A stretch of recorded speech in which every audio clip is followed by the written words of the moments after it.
Howdy, beautiful people. How are you this very fine night? No, I haven't got my light back yet. It's been one of those days. Pouring rain where I am, and not a good day to go and do the things I was planning to do.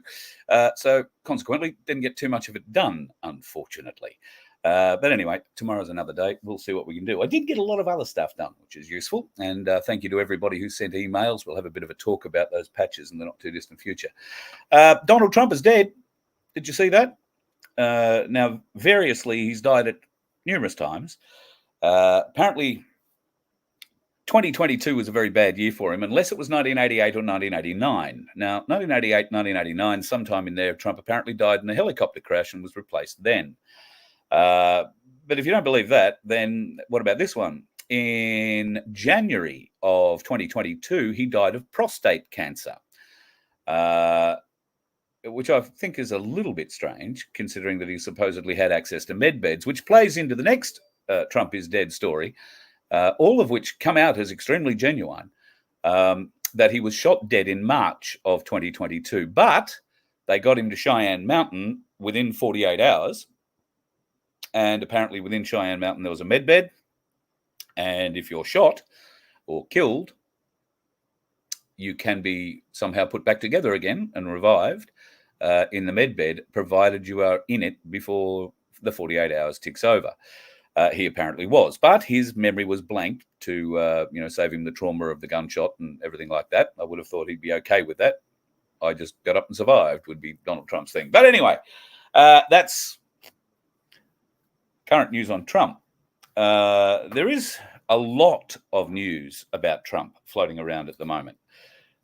He is, in various different lights, either a good guy or a bad guy, and being portrayed from a cabal perspective, and being portrayed, or evidence being handed out, suggesting that he's more involved with the dark side than not, particularly the Jewish dark side. I don't know, haven't dug deeply enough into it. It's not going to really matter one way or the other, I don't think, because we're going to need Trump to fix the 2020 election, or something's going to have to happen with that 2020 election and Biden for anything to actually happen with Trump, I would have thought. Or we're just going to go through another normal election campaign cycle of 1 year of bullshit coming out of America before Joe Biden declares that he's not going to stand. And who will the Dems put up? I can tell you right now, Hillary Clinton's name is top of the list. So if Joe Biden refuses or decides or is resigned and won't be standing again in 2024 because of the clear issues that he's having mentally, then Hillary could be back up again. Wouldn't that be a shock? Also, there is some talk that there could be a few others who poke their head up around that time too. One of those is Michelle Obama.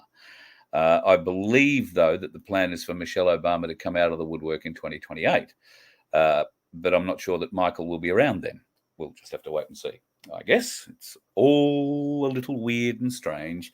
What's true, what's not, who knows? All I can do is hope that you use the same kind of discernment that I do and smile politely and say, oh, yeah, there's another one. Hope it all goes well. Let's have a bit of a look in here, see who's saying what tonight. G'day, Chris. I think you were first in the room. No, Aussie Sue was, followed by Chris. 10 cents in there. Not reading anything you're saying. Hello, Margot. Sunflower, you gorgeous woman. Yes, I know. I was coming to the Sunshine Coast today, and there's a few things in a storage shed I need to get. But they're big things, and I don't have enough tarps to cover them, so we're not going up in the rain to do it. So it's all electrical. So don't need that sort of crap in my life. It's pretty hard to go and sell a fridge if it's gone and got itself waterlogged and won't turn on anymore. So anyway, we'll try and fix that at a later date. Spring Tree, got your email, mate. Thank you very much. I sent you one back today. Barbara, Maria, Michelle is in the house. Thomas, Flower, lots of love to everybody in there. I'm so pleased that this room, you all get along so famously. And who needs moderators? Well, okay, clearly the girls have scared the trolls right off because we haven't seen too many of them. I'm not encouraging you. Don't think you've got to come and say hi. There is no need for that.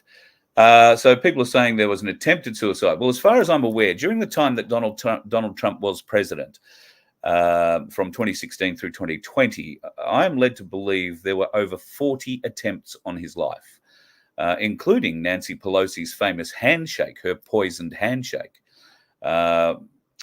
It had something to do, I think, with Trump delivering the State of the Union speech. Or it was, I'm pretty sure it was the State of the Union speech. And she had some kind of poison on her hand, apparently.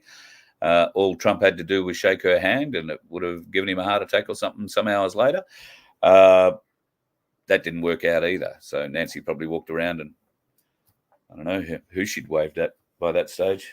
Stranger, weirder and weirder. Brucey's in the room. How are you, mate? I hope you and Peter are well. Ladies and gentlemen, please wish Bruce and his lovely fiancée all the best. He finally did the right thing and got down.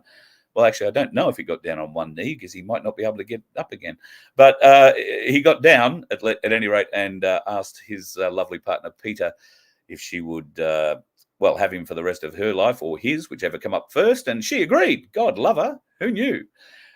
So pass on congratulations to the great man. He's a gentleman and a scholar, Brucey. And if you're in the Maryborough area in Victoria, in Victoria, then Bruce and Peter look after My Place Maryborough. They will look after you brilliantly, just like they looked after me. Love you, brother. Hope you and Peter are well.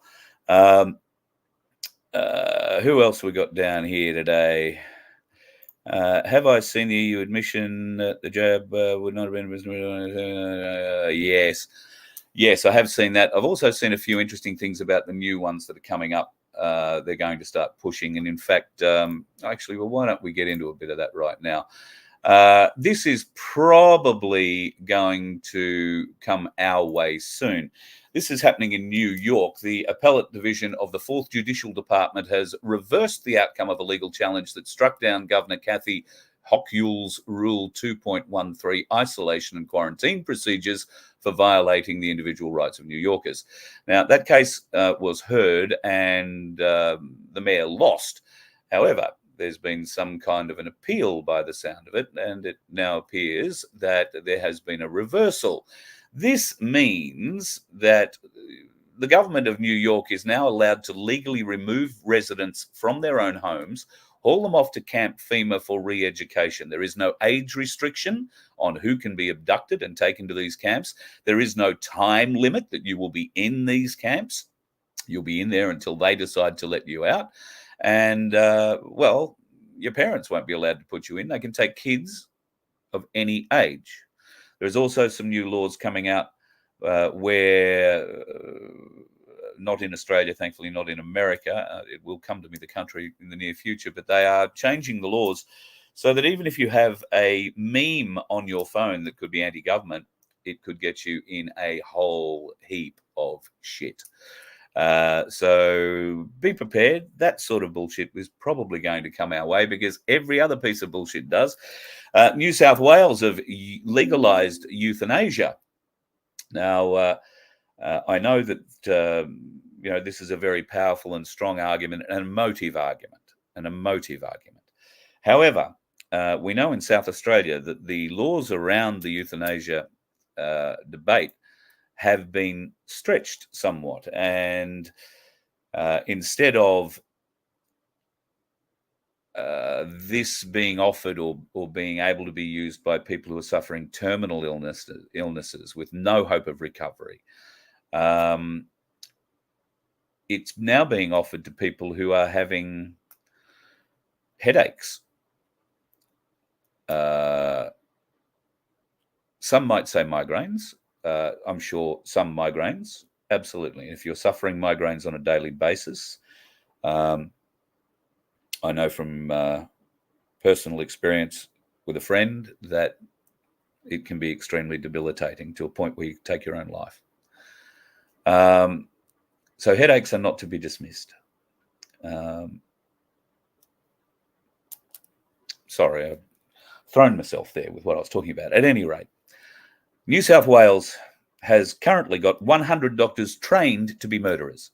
I would have thought every one of them that came out of their educational facilities are trained for that in the first place, but now they are specifically trained to euthanize you. There are 200 more murderers in training who will happily help you to end your life. Now, if that's what you really want to do, and for a variety of reasons, pain being one of them, I guess it's an option. And it should be, I suppose, available to people with terminal illnesses who are going to suffer and do not want to go through an end of life where they fade away to nothing in front of their friends and family, fade away into a person that nobody recognizes. This can be hard on the family. This can be hard on the person who's going through it all, of course. But would you choose to end your life because of that? Would you choose to end your life because of, period pain? Because if you have constant period pain, there are doctors, particularly in South Australia, who'll say, well, euthanasia is available. That is effectively saying your doctor is telling you to go and kill yourself. Think about that. So, and I'm sure that in some instances that is a relevant discussion to have. But the line seems to be blurring in South Australia, and I wonder how long it will be before it blurs in Victoria and New South Wales, because I think Victoria enacted that a little while ago. I can't remember whether Queensland have yet or not. So that's something that you might want to be just a little bit aware of. And how do you know? I mean, do you go and ask your doctor whether or not he's trained to kill? Are you one of those euthanasia doctors? If I come to you, will you put the green dream into me? Wonder how they'd like being questioned about it. Brett, I think I saw the same video of you. 90,000 people in a re-education camp in China. Yes. Not sure what that re-education camp was based on, though. It could be anything from Falun Gong to people who walk across the road in the wrong direction or who try and hide their face from the facial recognition cameras. So China, there's nothing new to re-education camps in China. They've been around forever. What is new is that the Western world seems to be taking a leaf not only out of their book, but out of their exercise manual, how to do this. And unfortunately, we the people, there's plenty of us who recognize it, but do nothing about it. Do nothing about it. I saw a meme today. I should have saved it and brought it up for you. It went along the lines, I'm paraphrasing it, but it went along the lines of, there are so many bad things happening in the world in front of people's faces every day, and they acknowledge them. They can see that there is tyranny happening in one country, that one dictator is more murderous than the next one, or that there is injustice in a certain country because of a government who's treating their people really bad. We can all see that, and we all call it out, and we all want the rebels to rise up, to fight back. We cheer them in the movies when they do that, right? And there are plenty of movies based around just this thing, with the bad guys doing bad things to the people and the good guys rally up. They unite and beat the bad guys. And yet in reality, it doesn't happen that way. Why? Why are all the normies out there who can see all the stuff I've just outlined not seeing what we see? Why won't they stand up for that? And how do we bring more of them to an awakening? Well, financial crash, that's apparently going to happen Thursday. Don't hold me to it. I don't give dates, but that's what I read today. Another date for the financial crash. I have no doubt it will happen, but when? Who knows? In the meantime, it would be my greatest wish for you to go and buy as much silver as you can between now and that crash, and go to Ainsley Bullion and get them to look after you, because they've looked after me and they've looked after many, many, many Voice of Freedom followers. And I get, not every day, but every second day, I get an email from somebody or a picture from somebody that says, hey, this is me going to Ainsley. I'm following your advice. Or, yeah, it's just great. So, and hi to Michael and the crew today. I know that you had a friend of mine pop in today in Melbourne, so all good.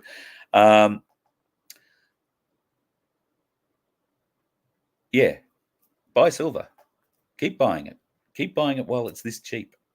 Just a coin. Buy one of the half-ounce coins if you don't have enough money for a whole-ounce coin. I think they're about $24 or $5 now. Now, bear in mind, when we first were talking to Paul about the release of that half-ounce round that Ainsley have put out, they were selling that for $20.80 or something. It was, I think, at the time we were talking about. It might have been $21. Now they're $25. That was 3 months ago, 4 months ago, might be 6 months ago. But still, did your money make that much extra money if it was in the bank for that period of time? Could you have put $20 in the bank and made 25 in that time? I don't think you could have. Banks don't do it like that. But gold and silver, precious metals do. Go and learn about them. Go and get them. You don't have to have much, particularly if it's true what they say about silver going up. And there's more and more evidence, and actually a lot more of mainstream media talking about silver and the price of silver at the moment, and how the commodities market has been artificially managed, I think is the term that they used in the story that I saw. So yes, be very, very sure that mainstream media are onto it. They're starting to talk about where the price of silver could go if it had been artificially managed. And I dare say, if you're in the reserve banking or banking sector and you're hearing those sorts of conversations, particularly when you look at your deposits or the amount of money you say the people have in their bank accounts, if they all walked in tomorrow and asked for it back, we know you don't have enough money to cover it. That makes you insolvent, banks. You do not have the assets to cover the money that people deposited with you, their money. You also have bank bail-in laws, which help you keep their money, our money, to bail you out of the shit. All because of the bad decisions that you make and we wind up paying for. It has to end, folks. It has to end. What are we going to do to make it end? It has to end. Yeah, Brad, I'm with you with that. If you're suffering physically and you're close to death, I see no harm in euthanasia either. In fact, I would see it as a blessing. However, there are people who suffer mental illness.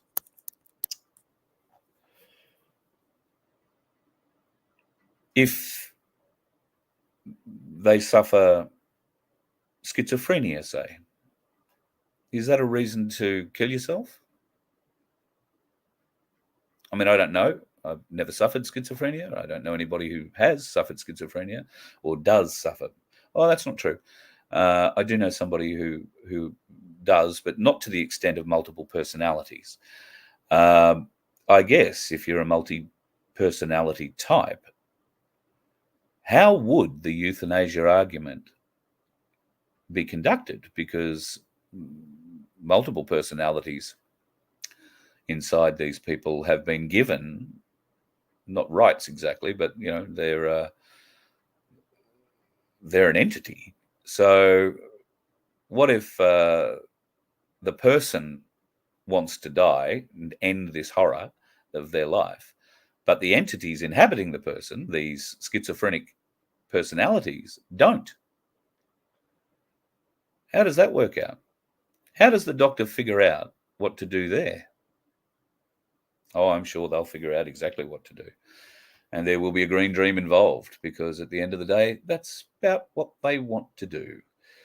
Sean Ambrose, what a man. Now, Sean Ambrose and I sat down and had a chat recently. I'm still cutting that chat together because Sean likes to tell a story. But in the last 12 months, silver has increased $290 a kilo. And he is 100% right about that because he sent me a picture today of the silver kilo bar that he bought 12 months ago. And I think it was $1,007 at the time. So I'm sorry, mate, I've outed you owning a silver bar. I beg your pardon. I didn't ask your permission to do that. I apologize. However, $290 a kilogram. That's what it's gone up. Now, could you have put $1,000 in the bank and made $290 on it in 12 months? Is there an interest rate in a bank somewhere where you can do that? I ask genuinely because I honestly don't know. But I'd like to find out.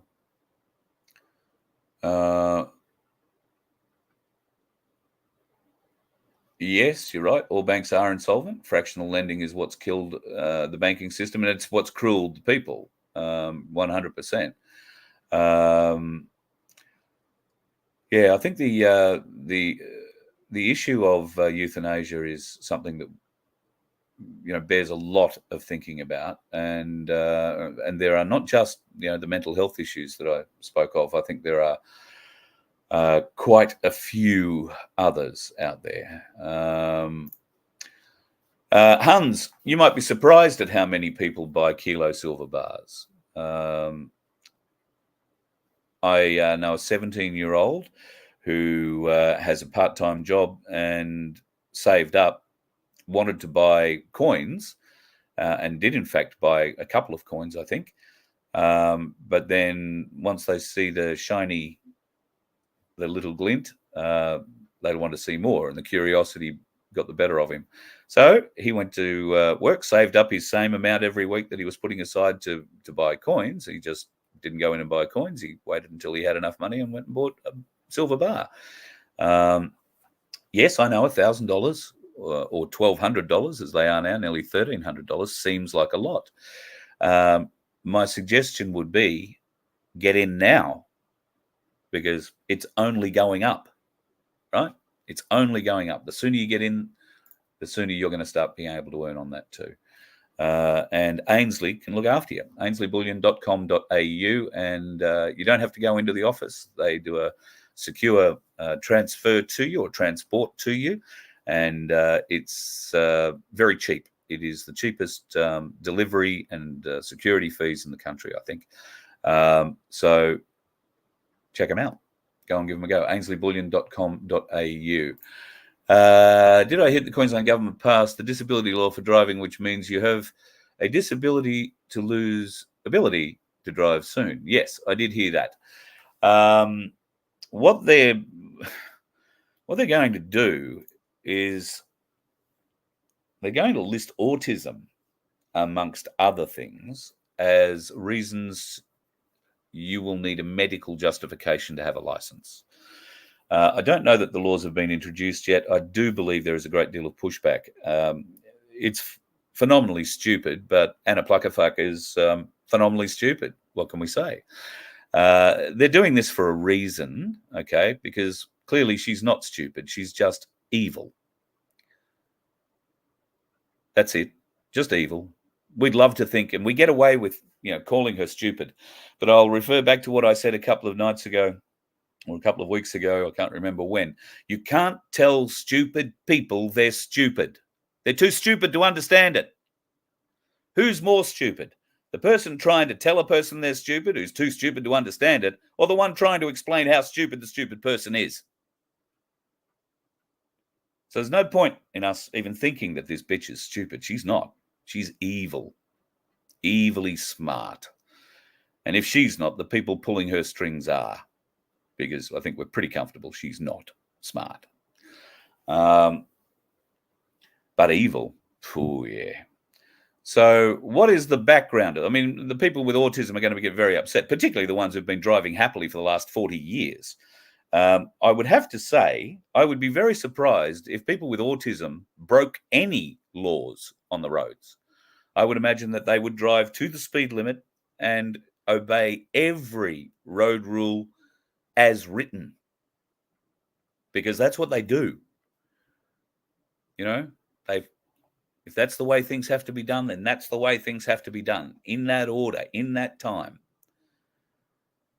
But what happens to the person who's, been driving for 25, 30 years and only recently got diagnosed as autistic? Now, I know diabetics have to get a medical report to say they're okay to drive. Unfortunately, there is a great example of what happens when a diabetic has a low.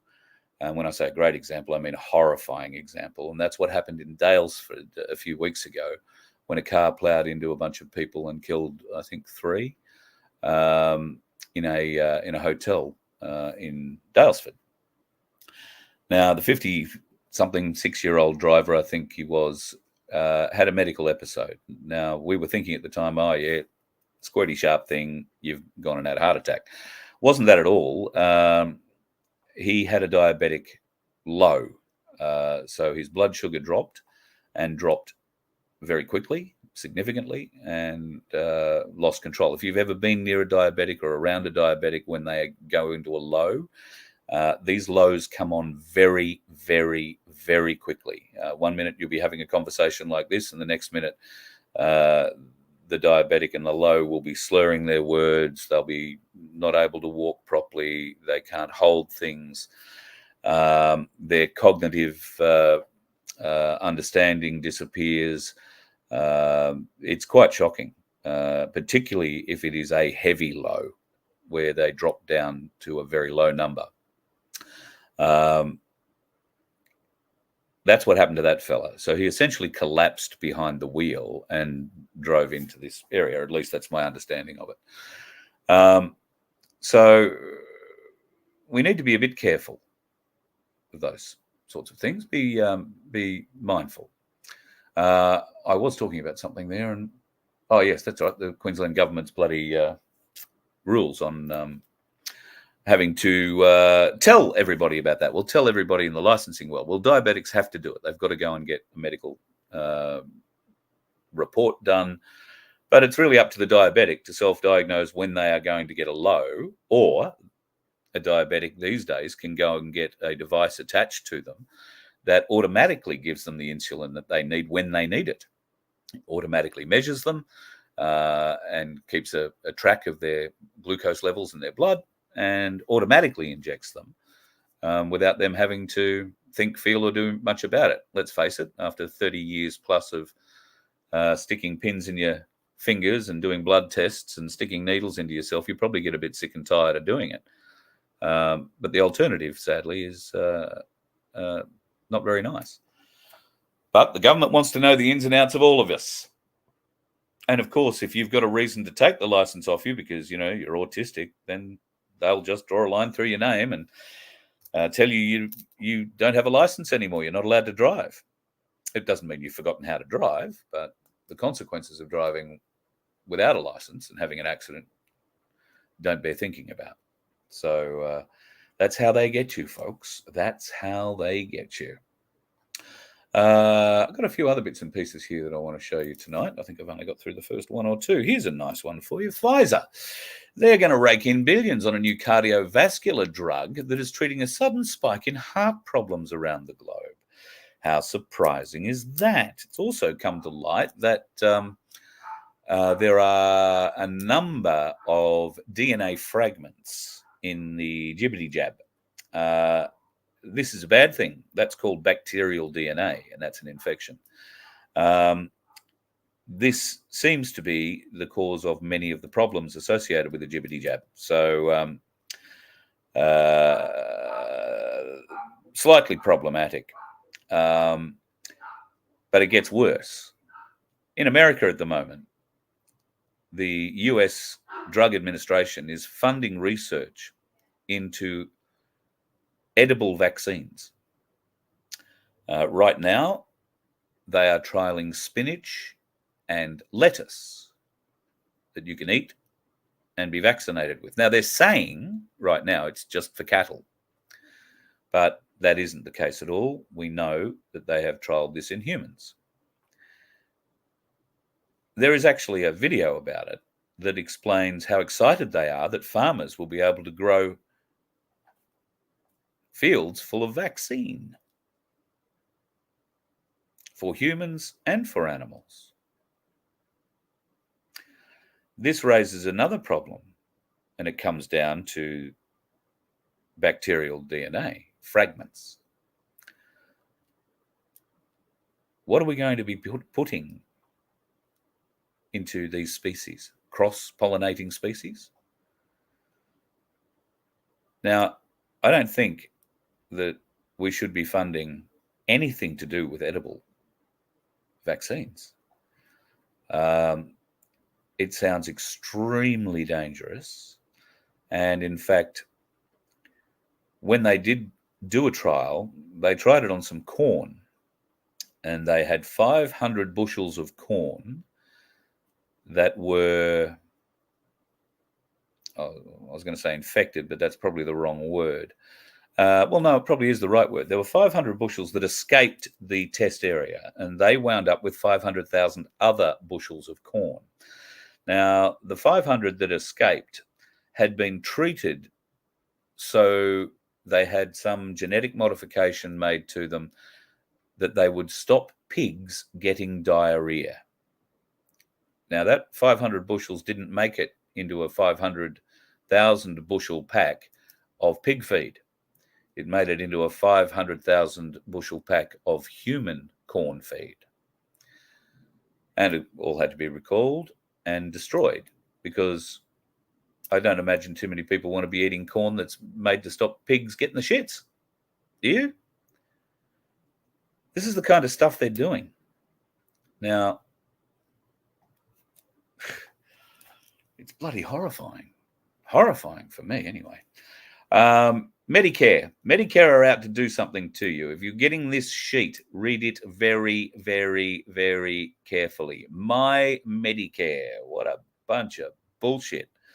It is your Medicare, but if you sign this, get this bit. You're going to be sharing your bit with everybody. I understand there is no cost to register in my Medicare.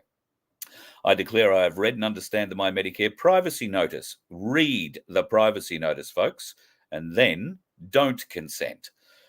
Anyway, I have declared I've read and understand the My Medicare privacy notice and consent to my personal information being collected, used, and disclosed by the relevant agencies such as Services Australia. They're the same people who look after air traffic controllers. The Department of Health and Aged Care, the Australian Digital Health Agency, and, where applicable, the Department of Veterans Affairs. As specified by my Medicare privacy note, I got to tell you, this is digital ID.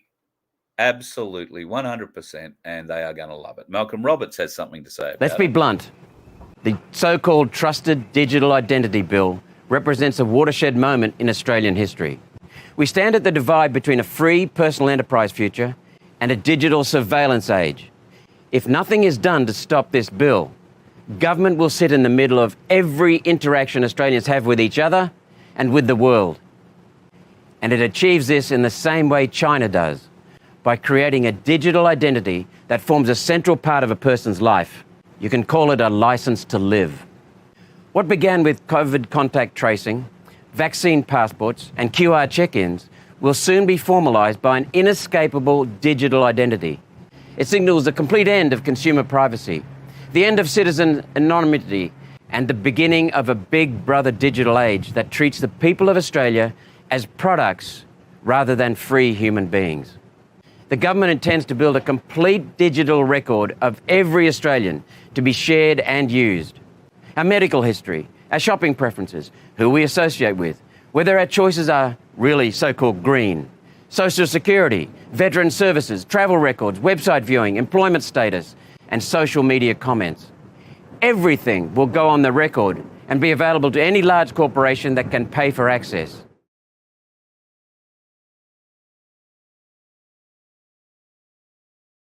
Bloody frightening, really, isn't it? Don't you think? So we have to stop that digital identity bill. And if you haven't already emailed your local members, both your House representative and your Senate representative, then please do so. In fact, email them all if you're bored and lonely. Write one letter and send it to all of the bastards. Let them know just how unacceptable this bill will be. But it does look, for all the money, like they're going to get it through, unless we stand up and do something about it. We have to stand up and do something, folks. Sitting back and doing nothing isn't helping us. We need the right direction to take us, though, because just doing something for the sake of doing it isn't going to help us. It'll only get us in the shit. We need to have a clear direction and where to go, what to do, and how we're going to get there. And I don't think we've got that yet. But there are many people working on it, and hopefully we'll bring a few of them together here on the Voice of Freedom. And with your love and blessings, we might be able to work a few things out. Okay. To say I have had a big reaction to my offer last night to share some of these pain patches with people would be a mild understatement. It's a very genuine offer, though. I want to help. Some people mentioned where those patches may have come from in the chat last night. They are an X39 patch. I'm staggered by the results. That's all I can tell you. I am staggered by the results of the people that I've given them to. Now, I've told you about Carol. Now, my friend Carol, I met Carol 5 years ago. She and her husband on the first night of a cruise, the first cruise I had ever been on in my life, the only cruise I've ever been on in my life. I met John first at the bar. Funny about that. And I met Carol second. Now, we got on like a house on fire.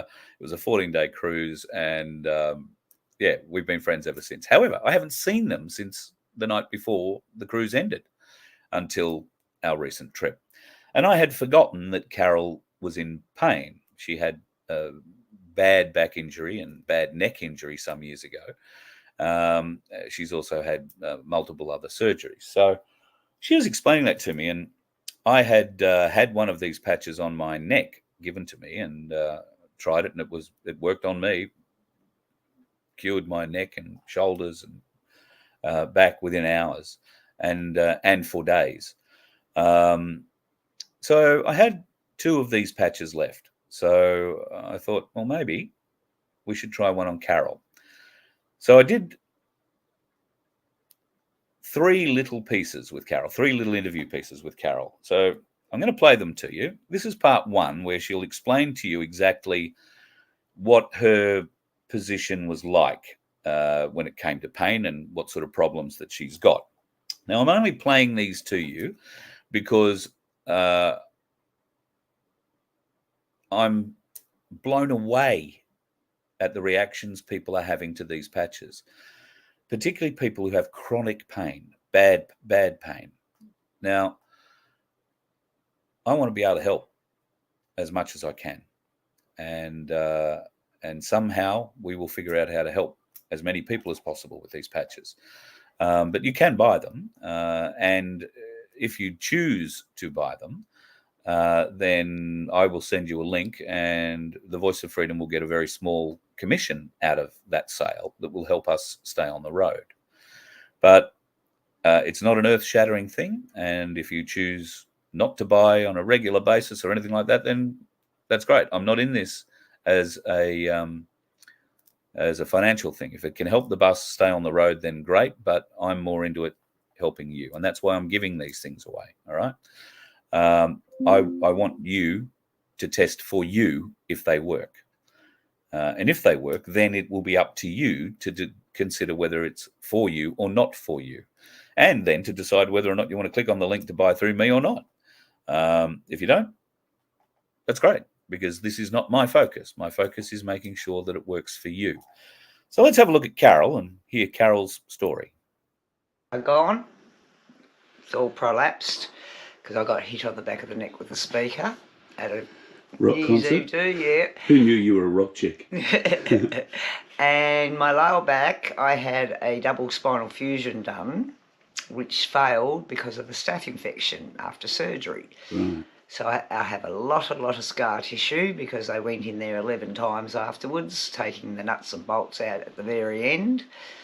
And my stomach is full of many adhesions from a bowel dissection and a colostomy bag, and then a hernia repair. I've got one in my groin, one in my belly button, and one under my ribs, but a bit lower. Yeah. So lots of netting in there as well, lots of steel. So my stomach is a mess, so my torso is a mess. So how long have you been in pain? With my back for 33 years. Like on a daily basis? On a daily basis. So never without it. What has been your pain relief so far, or what do you do to get through it? Helixia opioids I'm on now. I started with Panadine Fort in the very beginning, and am now on an opioid which still does not relieve my pain. So I've popped in to share the weekend with you guys, and you're telling me about how painful your back is and that you are in constant pain. How many hours a night do you on average sleep? Oh, between 2, 3, 5. If I get 5, I've done really well. Right, 5. Okay, so we decided, because we were, catching up last night, there were a few scotches involved. Then Jim Beam on my side. we thought, well, we would wait until this morning and start during the day. So at about 10 a.m. quarter to 10 this morning, Yeah, I put the patch on the back of your neck, down sort of around the C7 area. And I asked you maybe an hour into it, 45 minutes ago, before I had a shower. I said, feeling anything? And you said, nah. And then half an hour later, I realised I'm not feeling pain in my neck and shoulders. How long has it been since you've not felt pain in your neck and shoulders? Oh, a long time, many years. But that pain probably isn't as chronic and constant as my lower back, but it is still always there. Well, we're going out. And if I do anything, it's worse. Right, so we're going out in the not too distant future. Yes, in an hour or so. Yep, so that would ordinarily put a bit of a strain on you, I suppose? Oh, yes. I would probably start feeling quite anxious about having to go and... Yeah. Yep. So let's see what this patch does for the rest of you. I mean, it's we're only, an hour and a half into it. Yep. And you're feeling this sort of relief after so many years. And I'm not feeling anxious about getting ready to go or anything like that. Wonderful. So,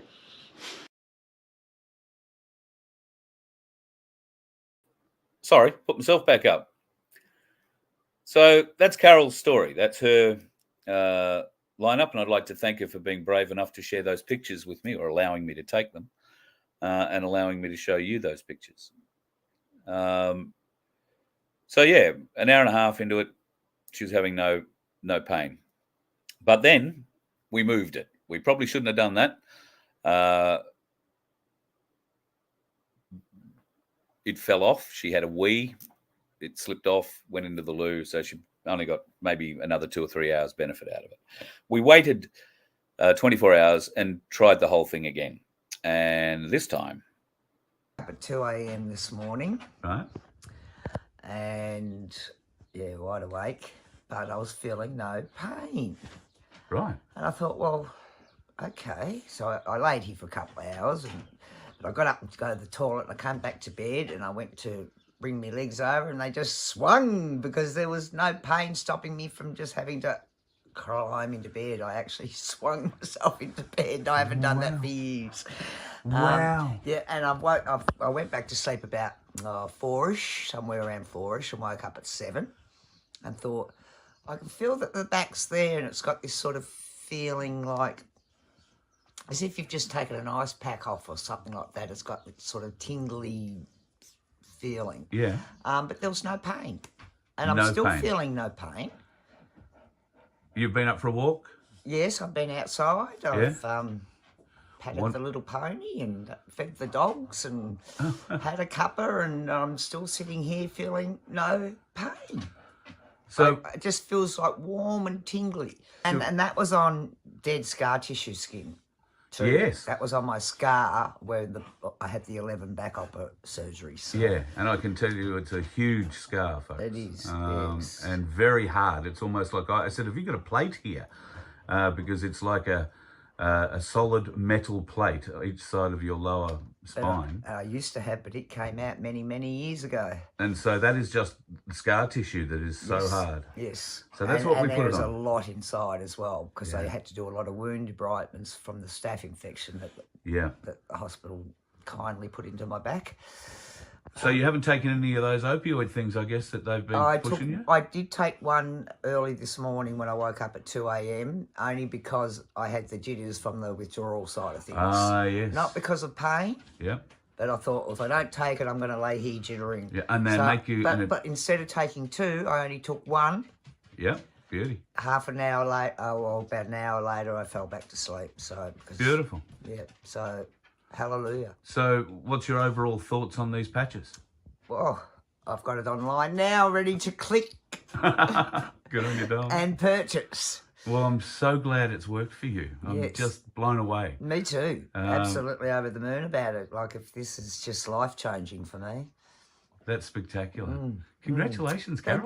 Thank you, Carl, for bringing it to my space. Yeah, wonderful. Yes. I'm so happy for you. I'm so happy. Yep. Like, if this has been a 33-year thing with me. Yeah, It's wow. been 33 years of constant pain.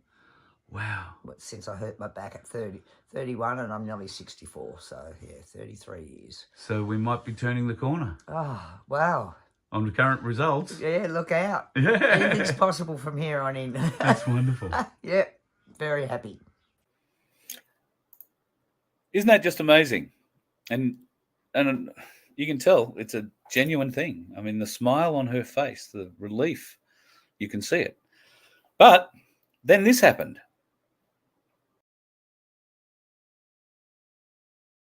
What is it you can't do unless you've had a few drinks? Shake the hips. Shake the hips. So now you've had nothing to drink except a coffee. It's early morning now. I drink cacao and honey. Oh, well, there you go. Yeah. Right, there you go. So, and now here you go. Shake it, baby. That's Oh, yeah. amazing. How long has it been since you've been able to do that? Never.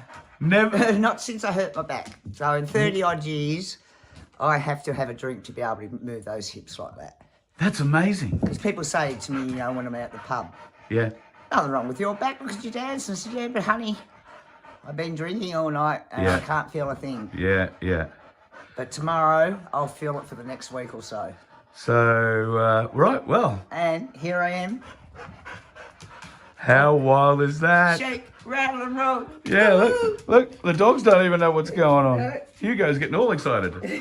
He thinks, now you're up to play with him. Look out. Yeah, dancing. Nanny's dancing. Nanny, you don't do that. You must be playing. And Hugo's 14 years old Yes. and got a few hip problems himself. I don't know. Legs, yeah. Maybe leg and we hip. maybe we got to see if we can get a patch on him. I can't see why it wouldn't work on dogs and horses. Look out, look out. Well, I'm so glad it's worked on you.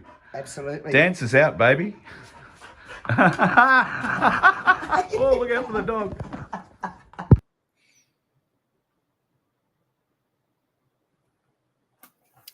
I don't know what to say.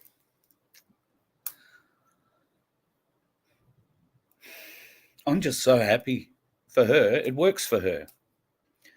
Clearly it works for her. I hope it can work for you. So if you want to learn more about it, I only have, I have a few patches I can share. And Tim Dwyer is going to come on tomorrow night, and we're going to have a further talk, and we're going to explain, he's going to explain the science behind it, because Tim's the man who introduced me to this. But that's a woman who could not dance unless she'd had a lot of alcohol beforehand and would be then expecting not to walk much at all for a week afterwards, who is bounding out of bed, only taking the opioid painkiller because it's to stop the jitters and the withdrawals, and she's dancing. And that's not the only one I've got, folks. There's more people like that. And the joy that I get from being able to just say, hey, try this. And thank you to Tim for introducing me to it. It's the most amazing thing. So if you want, I will share. I don't want you to go and buy these things and find they don't work for you.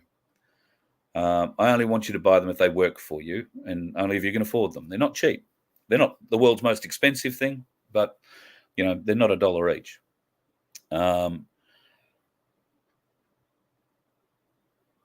I'll share all the ones I've got. I'm happy to share them with you, but I'll give a couple to everybody who wants one. All right. I think you need 2, and I would say leave them on for 24 hours, not 12. All right. Give yourself the longest possible time with them you can. But if you want one, email me, carl@vofhq.com. And when I run out, I run out. But I've got some available now. I've already got probably 30 people lined up for those. I'm getting more, and I will send them as soon as they arrive. If that is enough to convince you to go and buy and try, then email me and I'll send you the link where you can go and buy them. And yes, there is a small commission that will come back to the Voice of Freedom and Freedom Broadcasting Network, which will aid keeping the bus on the road. That's the entire reason that I've agreed to do this. So every little bit helps. And if these pain patches can help you, as they have helped Carol, clearly. And I was speaking to Carol again today. Carol's going to come on the show tomorrow night and talk live, and she'll explain how she's feeling. She went and bought the patches. They have arrived. Can I tell you that yesterday or the day before, she and her husband drove to Melbourne. For them, it's a 10-hour return drive. They went to a concert, the Mushroom Records 50th anniversary concert, I think it was. So there was, I think, 8 or 10 hours of music there, and then they drove home again.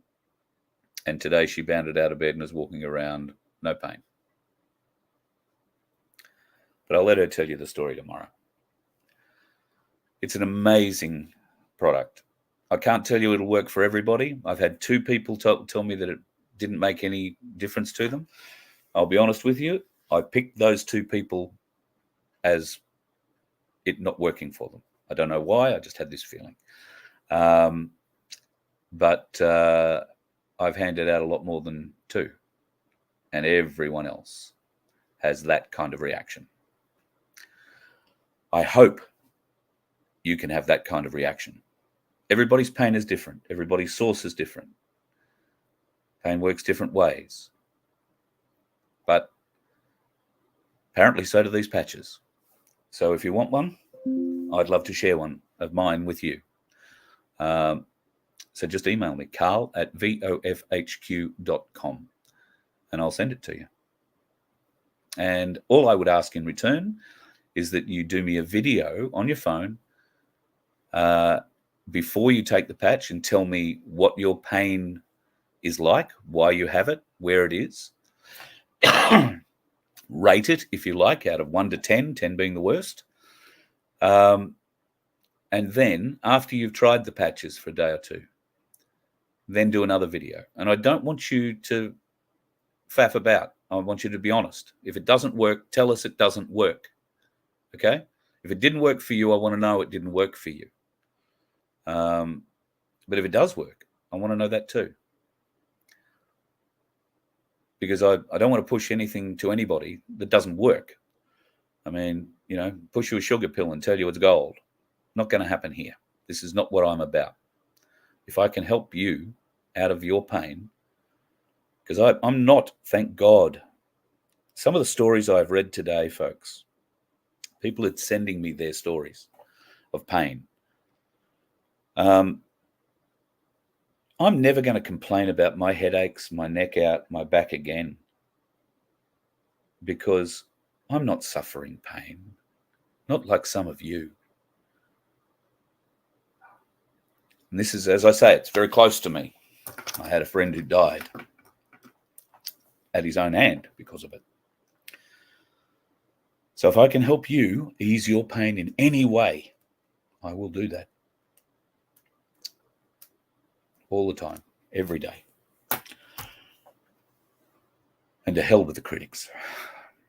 Love you all, folks. It's been a good day, apart from it being wet But a lot of great people have made contact, and a lot of people are happy to share a lot of parts of their life that I feel privileged to have access to. Thank you. I don't know what I've done to deserve that, but I'm really glad that you feel you can, because we are friends, even if we haven't met face to face, shook hands, hugged. We're mates, and we'll stay that way. Well, I guess we'll stay that way, provided none of us runs into one of those dickheads on the road, eh? You let one ant stand up to us, then they all might stand up. Those puny little ants outnumber us 100 to 1. And if they ever figure that out, there goes our way of life. It's not about food. It's about keeping those ants in line. That's why we're going back. Does anybody else want to stay? Let's ride!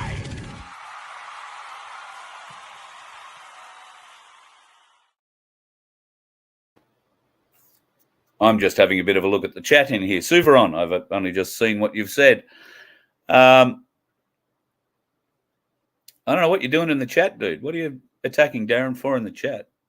Have you got a problem with Darren? Take it up with Darren. Not in my chat.